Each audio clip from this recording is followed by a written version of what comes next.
this is Dan Schnelle here. I am inviting you to become a part of my brand new project. I'm really excited for you to hear this. This is a new direction for me, and I hope you can come along for the ride.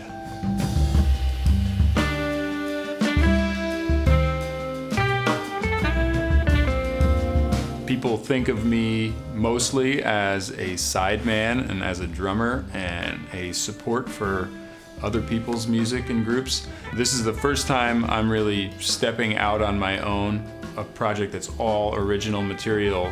And I'm writing my music while I'm either doing two kinds of walking. I'm either hiking in the mountains by myself or I'm walking my dog. No joke, I write all my songs while I'm walking. And I'm just singing to myself, and then I'm usually singing into my voice memos, and then I go home and I sit down at the piano and I figure out what just spilled out of my brain. Their finished product is actually pretty close to where they started, and the goal is always to just have the melody win and not let the harmony or the improvisation take away from that.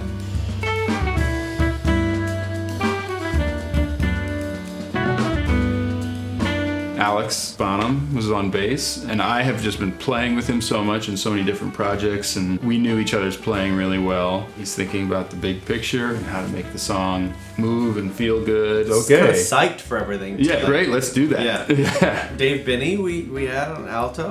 Binney, he's open to anything musically. He dives in too. Yeah, he's not gonna tiptoe, he's gonna give you Binney. Yeah. Anthony's the exact same thing. He's always writing and creating new music. He's improving as a composer and as a guitar player and as a producer and as a photographer. And he's looking at the project from all different angles all the time. And then Josh. Oh, and then Don't Josh. Josh Nelson, I would never forget Josh. I asked him to wear a cape because he's my superhero. There's probably no one I've learned more music from. I feel the same way with Josh.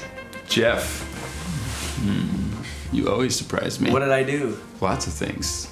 Lots of good things. You're really good at creating moods with soundscapes. You're ready to get weird and like find something, not afraid to explore, and keep it there until it's the right time to move.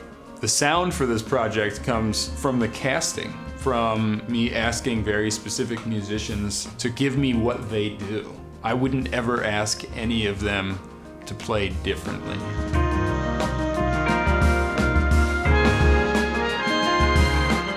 So we recorded at Sage and Sound, which is an old jazz studio built in the early 70s for jazz projects by this guy Jim Mooney, and has gone through different incarnations. Tell the story of how we ended up there. We were talking about we wanted a more open room sound. I didn't want my drums to feel like they were closed into a little box, and I didn't want the rest of the band to feel like that.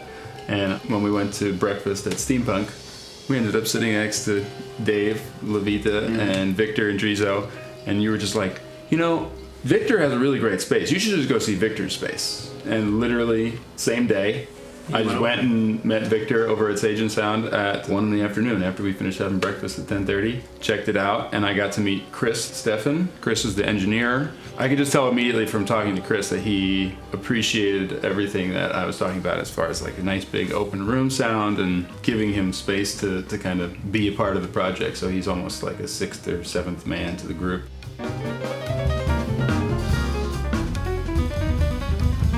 This is hilarious, but I think my favorite, most memorable part of the session was the very end of the second day. Chris, Steffen, and I had cleaned up, and then he's like, well, do you want to get weird real quick?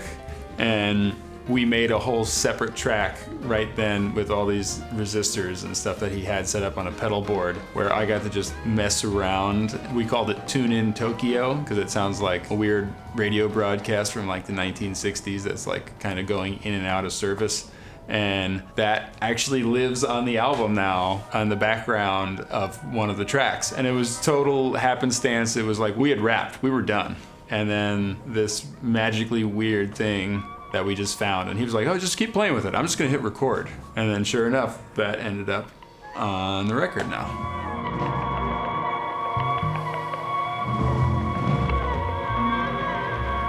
I have had an incredible time creating this music, and we are so close to being finished with this project, and we are to the last step involving you and sharing this music with you. So I really hope that you can come aboard and help us release this out into the world.